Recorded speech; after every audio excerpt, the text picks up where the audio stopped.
तो ये चौथा सूत्र और धन्य वचन प्रभु यीशु मसीह का है कि हमें धार्मिकता का भूखा और प्यासा होना है, हमें दुनिया की अभिलाषाओं का नहीं, वरन अब जो प्रभु यीशु मसीह की जो शिक्षाएं हैं, प्रभु यीशु मसीह के जो वचन हैं, उनके लिए हमेशा क्या लेना है, हमारे जीवन में प्रायोरिटी देनी है। और पांचवा जो धन्य वचन है, वो जो पांचवा सूत्र है वो है, धन्य है वे जो दयावंत है क्योंकि उन पर दया की जाएगी। तो प्रभु यीशु मसीह पांचवा सूत्र मसीही विश्वासी के लिए कहते हैं कि तुम्हें दयावंत होना पड़ेगा, क्योंकि तुम्हारा पिता भी दयावंत है। उसने इतनी दया तुम पर दिखाई, उसने इतना प्रेम तुम्हें दिखाया कि उसने मुझे यानी प्रभु यीशु मसीह को भेज दिया कि वो तुम्हारे पापों के लिए क्या हो जाए, बलिदान हो जाए, वो प्रताड़ित हो, उस पे थूका जाए, उसे कोड़े मारे जाए, उसको तकलीफ दी जाए और इतनी दर्दनाक मृत्यु को भी सहले। क्यों? क्योंकि वो तुमसे प्रेम रखता है और उसने तुम पर दया की, और उस दया के कारण उसने हम पर अपना अनुग्रह दे दिया। तो हमें भी क्या करना है, हमें भी एक दूसरे के साथ दयावंत होना है। देखिए, जब हम देखते हैं प्रभु यीशु मसीह के विषय में 24वां अध्याय जब हम पढ़ेंगे आगे, तो वहां देखते हैं प्रभु यीशु मसीह के 25वां अध्याय, उसके अंदर प्रभु यीशु मसीह अपनी महिमा में आते हैं और अपनी महिमा में आते हैं, और जब वो न्याय करते हैं तो क्या करते हैं, बकरियों को एक तरफ और भेड़ों को एक तरफ कर देते हैं। तो वहां पर जब हम पढ़ते हैं तो प्रभु यीशु मसीह कहते हैं कि मैं जब जो धर्मी लोग थे उन्होंने मुझे पहचान लिया, और जब मैं नंगा था मुझे कपड़े पहनाए, जब मैं भूखा था उन्होंने मुझे खाना खिलाया, जब मैं बंदी गृह में था तो वो मुझसे मिलने आए, जब मैं तकलीफ में था, मैं बीमार था तो उन्होंने हाल चाल लिया। तब धर्मी लोग पूछते हैं कि तू हमें कब मिला? तब प्रभु यीशु मसीह कहते हैं, जो मेरे इन छोटे से छोटे भाइयों के साथ इस तरीके से दयावंत होता है वो मेरे साथ होता है, वो कार्य मेरे साथ करता है। तो प्रभु यीशु मसीह कहते हैं कि तुम्हें दयावंत होना है, और अपने छोटे से छोटे भाई जो प्रभु यीशु मसीह के जो लोग हैं, जो इस दुनिया में परमेश्वर के संतानें हैं, उनके लिए हमें दयावंत होना है। क्योंकि जो भी कुछ हम उनके लिए करते हैं, जो भी उनके साथ हम व्यवहार करते हैं, वो हम सीधा सीधा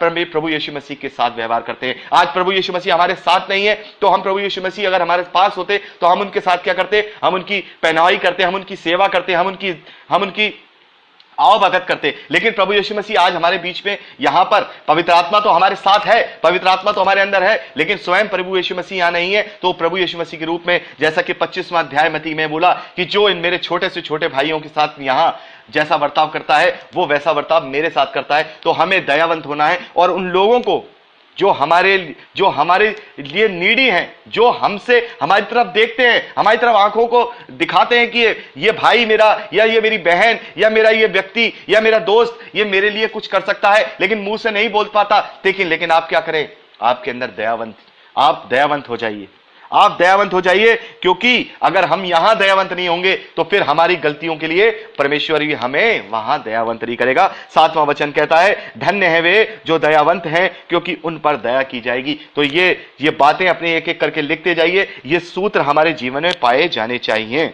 और 8वां धन्य वचन और 8वां सूत्र जीवन का है कि धन्य है वे जिनके मन शुद्ध है क्योंकि वे परमेश्वर को देखेंगे। तो ध्यान रखिए, अगर हमारे मन शुद्ध नहीं है तो किसी भी हालत में हम परमेश्वर को नहीं देख पाएंगे। हम जब निर्गमन की पुस्तक पढ़ते हैं तो वहां देखते हैं कि मूसा को परमेश्वर कहते हैं, यहोवा कहते हैं कि तू मनुष्य मुझे देख नहीं सकता, क्योंकि यदि वो मुझे देखेगा तो वो उसी घड़ी मर जाएगा।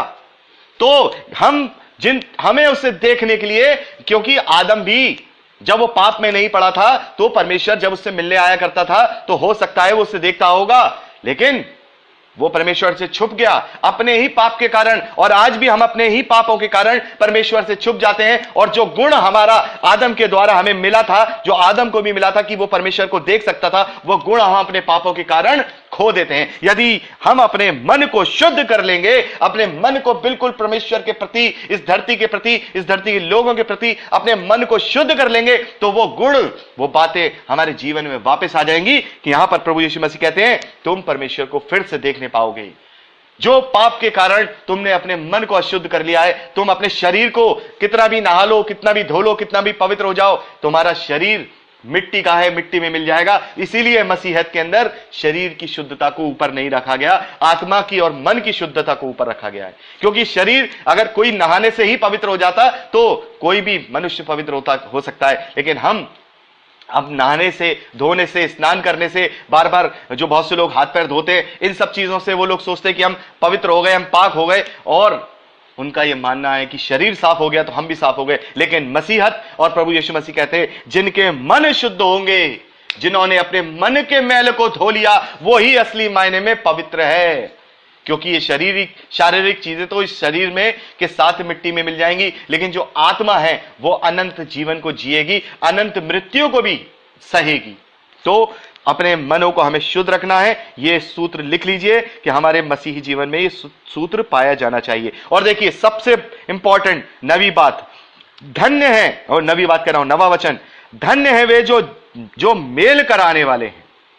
धन्य है वे जो मेल कराने वाले हैं, क्योंकि वे परमेश्वर के पुत्र कहलाएंगे। तो यहां पर जो सातवां सूत्र है, जो सातवां धन्य वचन है, वो ये है कि मेल कराने वाले। देखिए ये सारे गुण, जितने भी गुण हम यहां पर देख रहे हैं, जितने भी धन्य वचन है, ये सारे गुण परमेश्वर के हैं। और परमेश्वर ने अपने स्वरूप में मनुष्य को रचा है। मुझे और आपको परमेश्वर ने अपने स्वरूप में रचा है, और ये सारे ही गुण परमेश्वर के हैं, और ये सारे ही गुण प्रभु यीशु मसीह के हैं। तो यहां पर प्रभु यीशु मसीह का एक गुण है कि वो हमारे और परमेश्वर के बीच में मेल कराने वाला मीडिएटर ठहरा। उसने हमारा मेल परमेश्वर के साथ करा दिया, हमारा एक हाथ पकड़ के परमेश्वर के साथ बांध दिया, और वो हमारे और परमेश्वर के बीच में जो खाई थी उसमें वो मीडिएटर वो बन गया, और वो पुल बन गया। उसने हमारे और परमेश्वर के बीच में मेल कराया। तो यहां पर जो सातवां जो सूत्र है, जो सातवां धन्य वचन है, वो ये है कि हम मेल कराने वाले बने।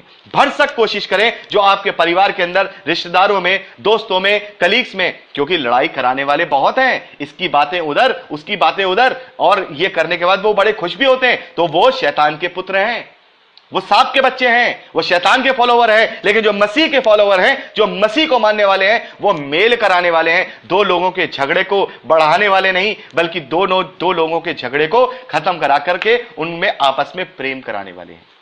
तो ये सातवां धन्य वचन ये है, एक मसीह विश्वासी के अंदर पाया जाता है कि हम क्या करें, मेल कराने वाले बने, और खुद भी अपने आप से भी हम मेल करने वाले बने। ऐसा नहीं कि हम दूसरों से तो कह रहे हैं कि मेल करा रहे दूसरों का, लेकिन अपने मन को शुद्ध नहीं कर रहे। देखिए ऊपर लिखा है, धन्य वे जिनके मन शुद्ध हैं, क्योंकि वे परमेश्वर को देखेंगे। और जब हम मेल कराने वाले, देखिए परमेश्वर का पुत्र कौन है, यहां पे क्या लिखा है, क्योंकि वह परमेश्वर के पुत्र कहलाएंगे। और परमेश्वर का पुत्र कौन है, परमेश्वर का पुत्र प्रभु यीशु मसीह है। और प्रभु यीशु मसीह ने क्या किया, प्रभु यीशु मसीह ने मेल कराया हमारा और परमेश्वर के साथ। तो जब प्रभु यीशु मसीह ने मेल कराया और वो परमेश्वर का पुत्र है, और जब हम मेल कराने वाले होंगे, हम आपस में अपने भाइयों का मेल कराएंगे, तब हम भी परमेश्वर के पुत्र कहलाएंगे। वचन कहता है क्योंकि वह परमेश्वर के पुत्र कहलाएंगे। और आठवीं बात 10वें वचन में लिखा है, धन्य है वे जो धर्म के कारण सताए जाते हैं, क्योंकि स्वर्ग का राज्य उन्हीं का है। धन्य है वे, यहां पर क्या है, सताए जाने को। जब हमारे जीवन के अंदर प्रभु यीशु मसीह को जब हम ग्रहण करते हैं, जब उसकी धार्मिकता को ग्रहण करते हैं, जब हम दीनता को, जब हम नम्रता को, जब हम प्रेम को, जब हम सारी दयावंत बातों को अपने जीवन में ग्रहण करते हैं, तब क्या होता है, तब बहुत से जो दुष्ट लोग होते हैं हमारे इन चीजों का फायदा उठाते हैं, हमारी इन चीजों का फायदा उठाते हैं, और हमारी धार्मिकता का फायदा उठा करके वो धर्म के कारण क्या करते हैं, हमें सताते हैं। लेकिन यहां पर प्रभु यीशु मसीह कहते हैं कि धन्य है वो जो धर्म के कारण सताए जा रहे हैं। जो धर्म के, तुम्हारी धार्मिकता यानी प्रभु यीशु मसीह की जो शिक्षाएं हैं, उनके कारण यदि हमें किसी चीज पे यहां ठोकर मिल रही है, या धोखा मिल रहा है, या किसी से हमें परेशानी का सबब मिल रहा है, हम उसके द्वारा सताए जा रहे हैं, तो प्रभु यीशु मसीह कहते हैं धन्य है वे जो धर्म के कारण सताए जाते हैं, क्योंकि स्वर्ग का राज्य उन्हीं का है। तो हम अपने आप के अंदर क्या करें, हम अपने आप को अपने अंदर दृढ़ हो जाएं और खुश हों कि अगर यदि कोई प्रभु यीशु मसीह की शिक्षाओं के पालन करने के द्वारा हमें सता रहा है, हमारे ऊपर धोखा दे करके हमारे ऊपर हावी होने की कोशिश कर रहा है, तो कोई बात नहीं, हम धन्य हैं, क्योंकि हम स्वर्ग के राज में जाएंगे, और हमारा ही स्वर्ग का राज है। तो ये आठवीं बात कि धार्मिकता के कारण जो सताया जाता है वो क्या है, वो प्रभु यीशु मसीह ने कहा कि वो स्वर्ग के राज्य में जाएगा। और नवी बात